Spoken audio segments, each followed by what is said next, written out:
महाराष्ट्राच्या राजकारणात पुन्हा एकदा मोठ्या राजकीय उलथापालथीची चर्चा सुरू झाली आहे. कारण मध्यरात्री मुख्यमंत्री देवेंद्र फडणवीस यांच्या वर्षा या निवासस्थानी अशी एक बैठक झाली ज्याने सगळ्यांचं लक्ष वेधलं आहे. या बैठकीत होते जयंत पाटील, अजित पवार गटाचे सुनील तटकरे आणि प्रफुल्ल पटेल. पण प्रश्न असा आहे की ही फक्त एका कामासाठी झालेली भेट होती की महाराष्ट्राच्या सत्ता समीकरणात काही मोठं शिस्त आहे. आणि जर जयंत पाटील यांनी वेगळी भूमिका घेतली तर त्याचा सर्वात मोठा परिणाम कोणावर होणार? रोहित पवारांवर? चला तर मग समजून घेऊया संपूर्ण राजकीय घडामोडीचं गणित. नमस्कार, मी अदिती आणि तुम्ही पाहत आहात सरळ सोपं. महाराष्ट्राच्या राजकारणात समीकरण बदलण्यासाठी कधी कधी अवघा 1 तास सुद्धा पुरेसा ठरतो. याचा प्रत्यय पुन्हा एकदा दिसून येतोय. दिल्लीमध्ये उपमुख्यमंत्री एकनाथ शिंदे आणि महायुतीचे नेते मंत्रिमंडळ विस्ताराच्या पार्श्वभूमीवर महत्वाच्या खलबतांमध्ये मग्न असताना मुंबईतल्या मुख्यमंत्र्यांच्या वर्षा या निवासस्थानी एका वेगळ्याच घडामोडीने सर्वांचे लक्ष वेधून घेतलं आहे.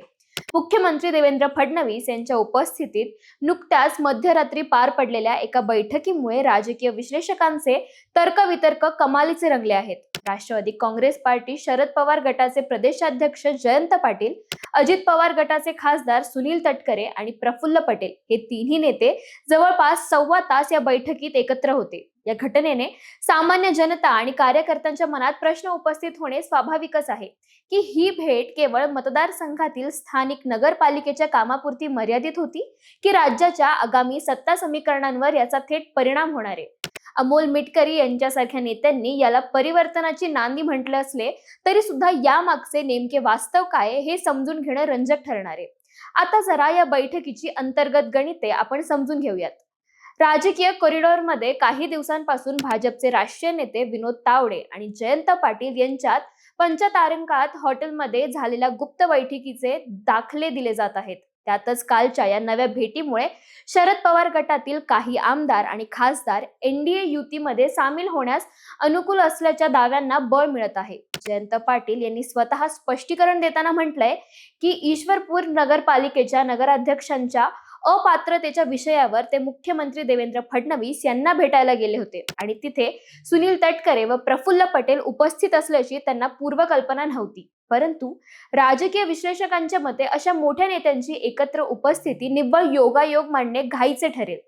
दीर्घकाळ अर्थ आणि जलसंपदा खाती सांभाळणाऱ्या जयंत पाटलांसारख्या अनुभवी नेत्याला पक्षात घेण्यासाठी किंवा महायुतीसोबत आणण्यासाठी भाजप आणि राष्ट्रवादी काँग्रेस गट दोन्ही आग्रही असल्याचे संकेत मिळतात.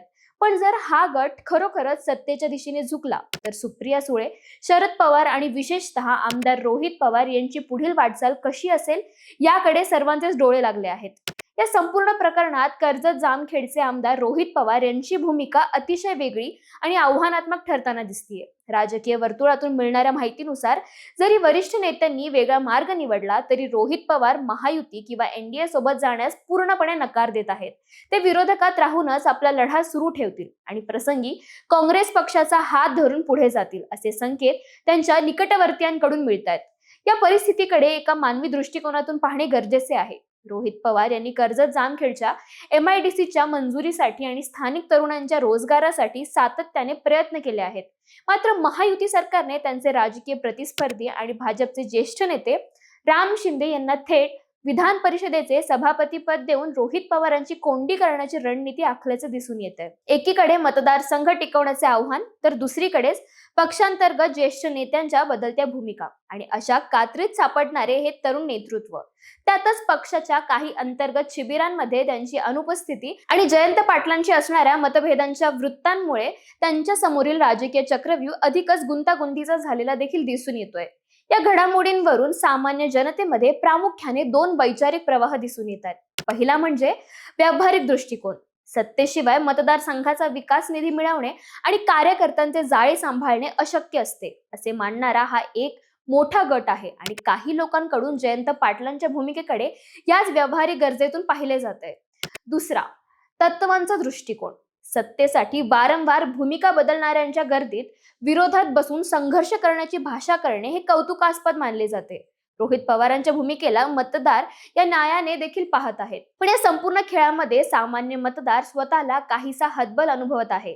ज्या राजकीय विचारसरणीला आणि नेत्यांना डोक्यावर घेतले तेच नेते वैयक्तिक किंवा पक्षाच्या अस्तित्वासाठी प्रतिस्पर्ध्यांशी हात मिळवणी करताना दिसत आहेत. ही लढाई सिद्धांताची उरली आहे की केवळ सत्तेच्या वाटपाची? हा मोठा यक्ष प्रश्न जनतेसमोर उभा ठरला आहे. शेवटी महाराष्ट्राच्या राजकारणात सध्या पडद्याआड बरेच काही शिजत आहे, हे नाकारता येत नाही.